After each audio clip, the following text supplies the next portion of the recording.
Fight for your health, because your trainer may not be able to fight for you. Perhaps it is not that people are using equipment as chairs, but that at the gym, sitting can feel like exercise. The gym can all too easily become a cruel place where you do little more than sit still for an hour. Moreover, all the lifting we see at the gym might have been an exercise once. But the myth of sets and reps and lifting heavy has completely, utterly destroyed it. If an older woman walking home with 4 bags of groceries gets a better exercise than you are not exercising. And let me clarify that. You are doing less than walking home with groceries. Yes, there are people who need the machines at the gym, but if you can stand on your own feet, you are not one of them. All of this would be kind of okay. But occasionally a person comes in who is actually trying. And horseshit fitness makes them mistakenly assume that what everyone is doing is how it is done. They put their heart and soul into it, and it hurts. It hurts their back, their shoulder blades, their muscles, their feet. It hurts on top of not being able to afford protein for long. It hurts on top of all the other lies between God and country, high school and the GPA and college diploma and debt, unforgivable debt. And being tricked to think that you aren't smart by shitty teachers who only think they could teach if they were ever allowed to. That precious soul will show up precisely 3 times, and no more. The pyramid of lies will simply crush them. The gyms do not appear to try to trick you, not yet. For now, they just seem to exist because people are willing to pay the membership fee. But they, including the trainers, will do nothing to show you the truth.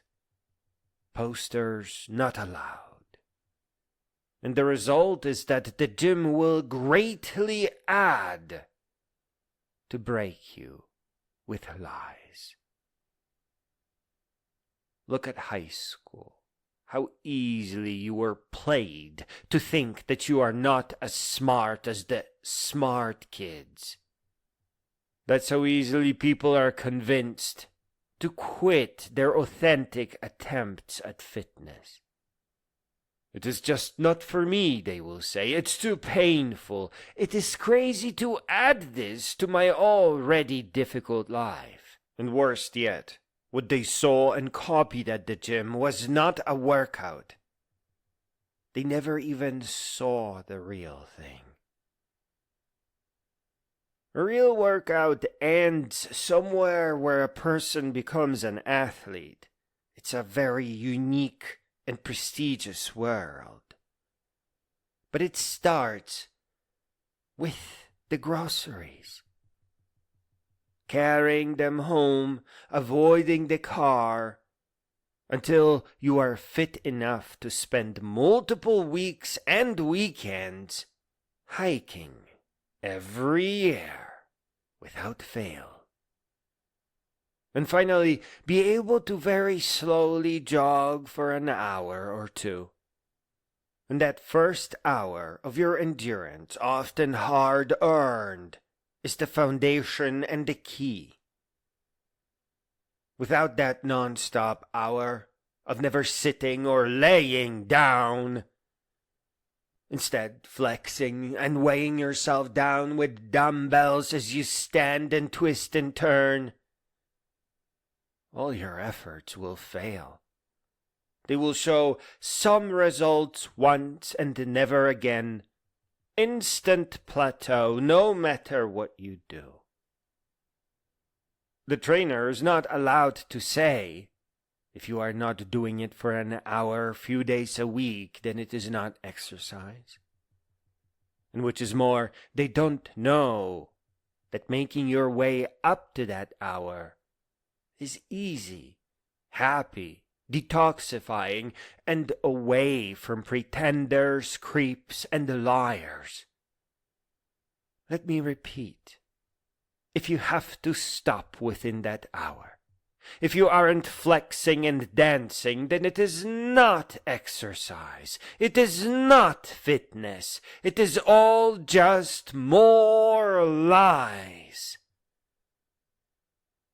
Sitting and muscle isolation and waiting instead of lifting lighter non-stop so that your muscles aren't overwhelmed through cutting off your circulation, are such crazy lies that the unhinged fitness fads that the gym sitters always laugh at, like that lady with groceries, are actually more powerful.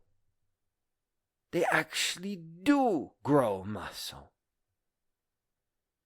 What the gym sitters laugh at precisely is the performing of exercises badly and misusing the gym equipment in ways other than the stupid labels state.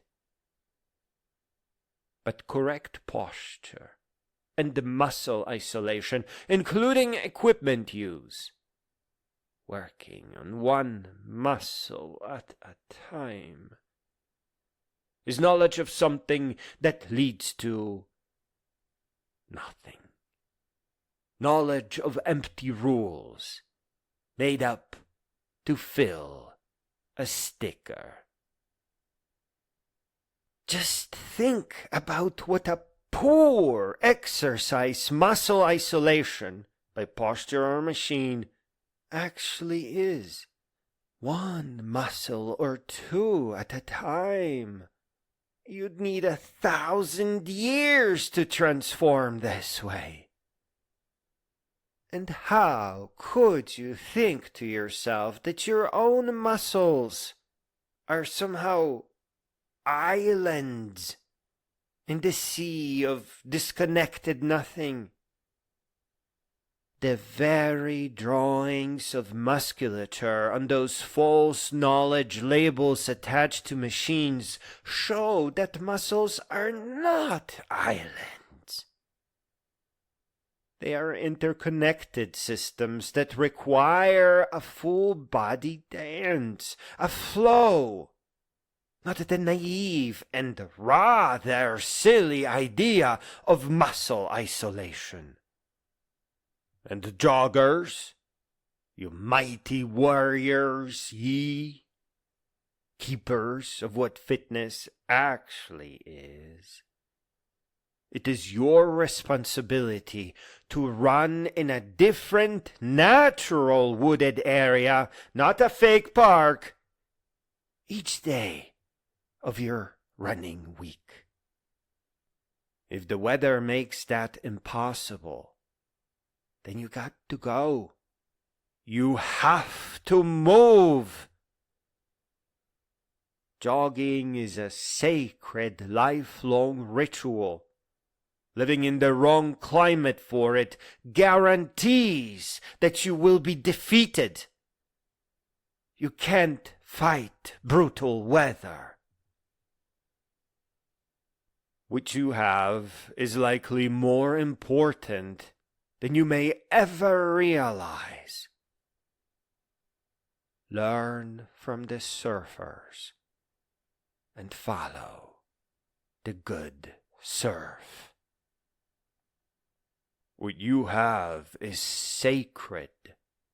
Whatever stands in its way is by definition worthless. The gazelle always beats the dreadnought.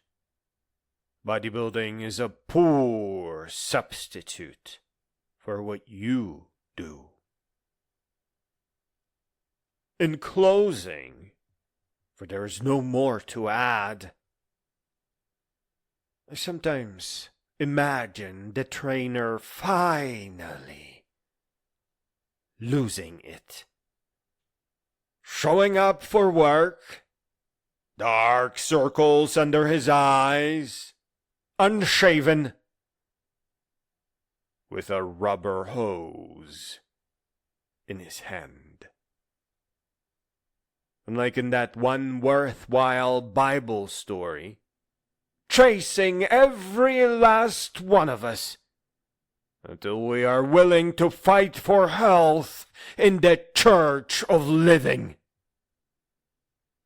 In his incomprehensible apoplectic wails that oddly sound Slavic, we recognize the words Phone and jar.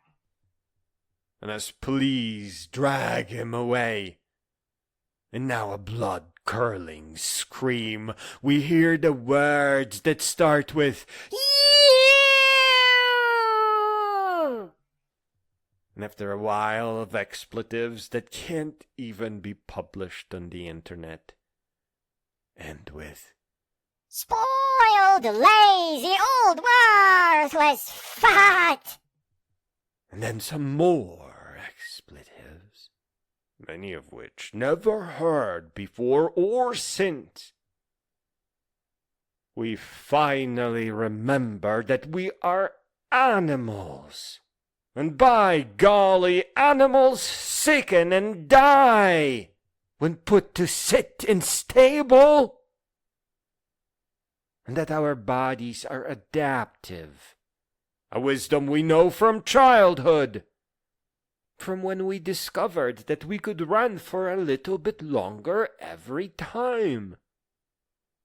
That we merely need a persistent current that pushes us forward precisely at the speed with which our bodies adapt.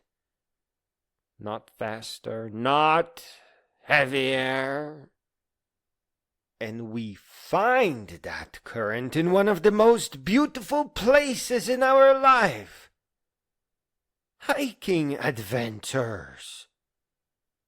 Hiking, even long-distance hiking, could not possibly be more pleasant or healthier or farther away from lies and pretending and getting fat and old.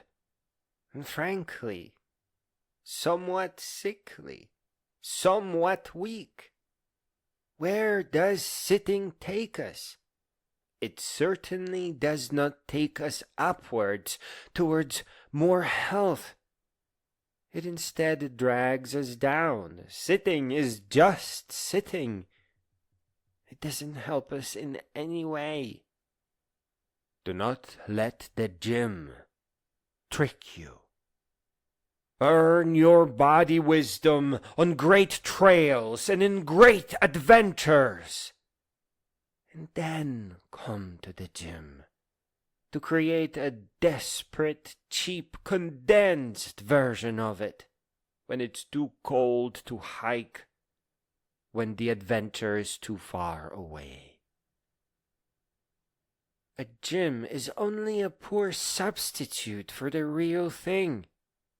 It will do in a pinch, but this is not where we go to get fit. Go on, pack your backpack, find a patch of warm weather and a long trail you can walk, and watch your body transform every day, away from stress, unhealthy eating habits, out in nature, where even chipmunks become your friend.